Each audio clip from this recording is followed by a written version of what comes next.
سب جمہوریت کے نام پہ شور مچائیں گے، A P D M, democratic movement, یہ جمہوریت کے نام پہ سب سارے ایک ہی ان کا انٹرسٹ ہوگا کہ میرے اوپر اتنا پریشر ڈالو کہ میں ہاتھ کھڑے کر کے کہوں، جس طرح جنرل مشرف نے کیا تھا، ان کو این آر او دے دوں، ان کے کرپشن کے کیسز ختم کر دوں۔ تو اب انہوں نے کیا کیا؟ انہوں نے پہلے کوشش کی بلیک میل کرنے سے پہلے دن سے کہ جی الیکشن خراب ہے، پھر انہوں نے اس کے اوپر کرونا کے اوپر پوری کوشش کی، پھر جب فیٹف کا بل آئی، ذرا آپ نے سمجھنا ہے فیٹف کا بل کیا تھا۔ فیٹف کا بل یہ تھا کہ ان کے دور میں ہمیں ایک انٹرنیشنل جو ایک ادارہ ہے فیٹف، اس کے اندر ہمیں گرے لسٹ میں ڈال دیا گیا۔ گرے لسٹ کا مطلب یہ ہے کہ اگر آپ جو وہ فیٹف کہتی ہے اگر وہ آپ نہیں کرتے تو وہ آپ کو بلیک لسٹ میں ڈال دیں گے۔ بلیک لسٹ کا کیا مطلب ہے؟ ملک کے اوپر سینکشنز لگ جائیں گے۔ سینکشنز کا کیا مطلب ہے؟ آپ کو صرف میں آسان زبان میں سمجھا دوں، اس کا مطلب یہ ہے کہ جو وہ سینکشنز لگے گی، ہمارا روپیہ گرنا شروع ہوگا، اور ہمارا روپیہ کتنا گرتا ہے یہ کوئی کہہ نہیں سکتا، لیکن جب روپیہ گرتا ہے آپ سمجھ جائیں کہ اس وقت مہنگائی بڑھ جاتی ہے، کیونکہ ساری چیزیں جب روپیہ گرتا ہے، جو چیز آپ باہر سے منگواتے ہیں مہنگی ہو جاتی ہے، جس کے اندر تیل ہے، بجلی ہے، کیونکہ بجلی بھی تیل کے اوپر آدھی بنتی ہے، پھر ڈالر کے کانٹریکٹس ہیں، پھر دالیں ہیں وہ 70% باہر سے، پھر گھی باہر سے آتا ہے، پھر گندم بھی ہمیں باہر سے منگوانی پڑی۔ تو جو بھی چیز باہر سے آتی ہے، ٹرانسپورٹ، تیل، سب مہنگی ہو جاتی ہے۔ تو اگر فیٹف کی بلیک لسٹ میں آتے ہیں تو یہاں لوگوں کی یا تو غربت پھیلنی ہے۔ تو ہم فیٹف کے لیے جو قانون نکالنا چاہتے تھے، جو فیٹف نے ہمیں کہا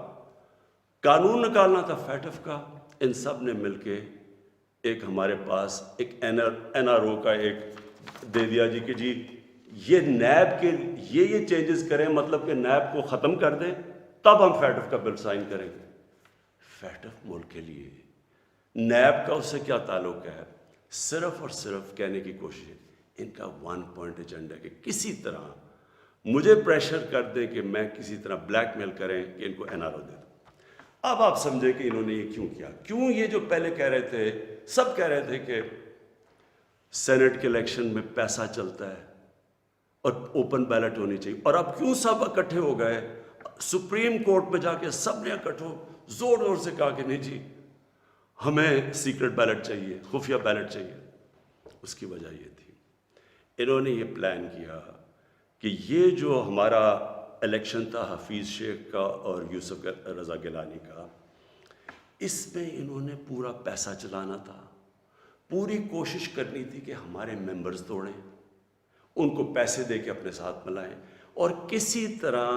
وہ الیکشن جب وہ حفیظ شیخ نے ہارنا تھا تو اس سے کیا سامنے آنا تھا کہ جی عمران خان کی پارلیمنٹ کے اندر میجورٹی ختم ہوگی، اور میجورٹی ختم حالانکہ ووٹ آف نو کانفیڈنس تو نہیں ہے، لیکن جب یہ ایک دفعہ آ جائے کہ جی عمران خان کے ممبر ادھر جا سکتے ہیں اور ان کے ممبر زیادہ ہو گئے ہیں، یعنی ہمارے ممبرز ان کے ساتھ چلے گئے، اس کا مطلب کہ اگلا سٹیپ یہ ووٹ آف نو کانفیڈنس لے آئیں۔ تو اصل مقصد یہ تھا